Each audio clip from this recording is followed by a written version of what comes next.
मां गंगा में विसर्जित जरूर हो जाए। तो ऐसा ही हुआ है दिवंगत पूर्व मुख्यमंत्री उत्तर प्रदेश के मुलायम सिंह यादव के साथ कि भले ही अंतिम संस्कार मां गंगा के तट पर नहीं हो पाया, लेकिन मां गंगा में अस्थियां जरूर विसर्जित हो गई। इस बात को लेकर परिवार जरूर संतुष्ट है और अब परिवार के सभी सदस्य यहां से वापस सैफई इटावा के लिए रवाना होंगे। हलचल यहां पर थोड़ी तेज हुई है क्योंकि समर्थकों को थामना, उनको रोकना, उनकी भावनाओं को संभालना अखिलेश यादव नजर आ रहे हैं यहां पर। और अखिलेश यादव के अब वापसी का इंतजार हो रहा है क्योंकि घाट और जो समर्थकों के बीच की दूरी है वो दूरी यहां पर थोड़ी ज्यादा है। फिर दोबारा से वहीं पर पहुंचे हैं अखिलेश यादव जहां पर उन्होंने पूजा प्रक्रिया शुरू की थी और दूसरे परिवार के सदस्य वहां पर मौजूद हैं। कुछ जो परिवार के सदस्य हैं वो इस वक्त स्नान भी कर रहे हैं। और सबसे खास बात यही है नीलू की हरिद्वार में गंगा के तट पर आमतौर पर जब आप अप्रैल से अगर बात करेंगे और लगभग सितंबर के महीने तक तो आपको बहुत ज़्यादा उमस यहाँ पर ह्यूमिड होता है, बहुत उमस गर्मी यहाँ पर आपको झेलनी पड़ती है। लेकिन अब अक्टूबर का महीना है, सर्दियों की शुरुआत हो चुकी है, सुबह यहाँ मौसम खासा ठंडा रहता है। तो ऐसे में आज का जो दिन अभी तक का बीता है, खासतौर पे मौसम के लिहाज से अगर कहें तो ऐसी कोई दिक्कत यहाँ पर नहीं रही। जबकि गर्मियों के वक्त में अगर बात करें विसर्जन हो चुका है, स्नान भी वहां पर मुलायम परिवार के तमाम लोगों ने कर लिया है, तो अब वापसी की प्रक्रिया है या अभी भी कोई पूजन का कार्यक्रम बाकी है?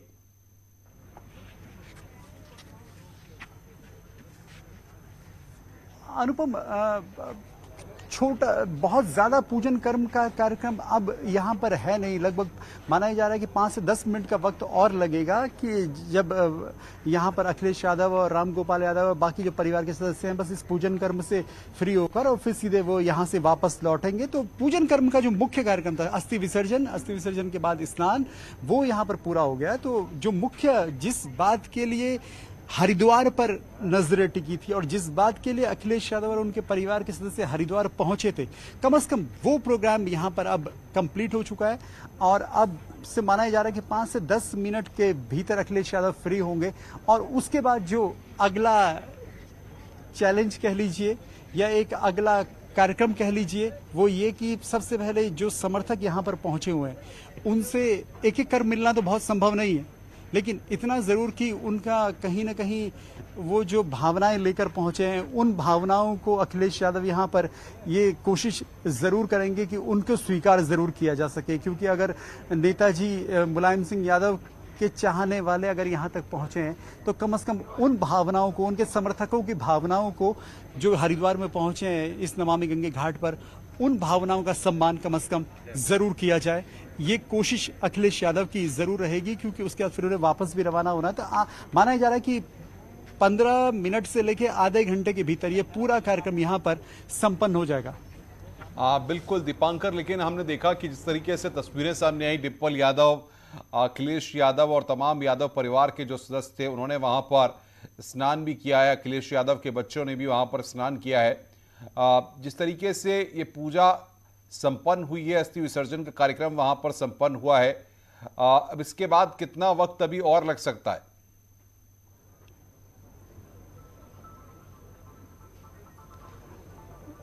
अनुपम, जो हरिद्वार में मुख्य रूप से अगर आप अंतिम संस्कार से जुड़ी प्रक्रिया की बात करें तो अंतिम संस्कार के लिए यहाँ पर 2 महत्वपूर्ण घाट है, खड़खड़ी घाट और चंडी घाट।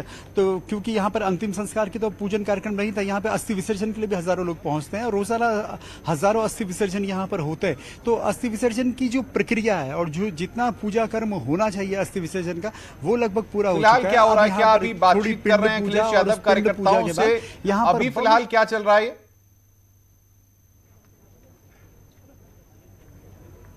इस वक्त अभी पूजन कार्यक्रम है। वहीं पर पंडित आप देखेंगे तो वो बैठे हुए हैं, राम गोपाल यादव बैठे हुए हैं, अखिलेश यादव बैठे हुए हैं। अभी समर्थक बहुत दूर हैं इस वक्त फिलहाल अभी अखिलेश यादव से, पर लेकिन सबकी नजर सिर्फ अखिलेश यादव पर ही टिकी हुई है। अभी भी ये जो कर्मकांड का जो विधान है उसी के तहत अभी ये पूजा कर्म यहाँ पर चल रहा है। और जो प्रोसेस होती है उसी प्रोसेस को इस वक्त अखिलेश यादव कंप्लीट कर रहे हैं। लेकिन माना जा रहा है कि जो मुख्य काम था कि यहाँ पर आने के बाद अस्थि विसर्जन किया जाए वो पूरा हुआ, अस्थि विसर्जन के बाद स्नान किया जाए वो पूरा हुआ, और अब इस पूजन कर्म के संपन्न होते ही अखिलेश यादव फ्री होंगे और फ्री होने के बाद ही तुरंत अपने समर्थकों से मिलेंगे और बहुत ज़्यादा वक्त भी वो यहाँ पर नहीं देने वाले। माना जा रहा है कि 5 से 10 मिनट में बहुत फटाफट यहाँ पर समर्थकों से मिलते हुए उनकी भावनाओं को स्वीकार करते हुए वो वापस लौटेंगे सैफई के लिए। बिल्कुल, जिस तरीके से दीपांकर आप बता रहे हैं, एक बात बड़ी महत्वपूर्ण है कि पूरा मुलायम परिवार वहाँ पर पहुँचा हुआ है और तमाम जो कार्यकर्ता हैं या तमाम जो नेता हैं वो भी वहाँ पर पहुँचे हुए हैं। इसके बाद यहाँ से निकलने के बाद एक बार फिर जॉली ग्रांट और जॉली ग्रांट से वापस सैफई।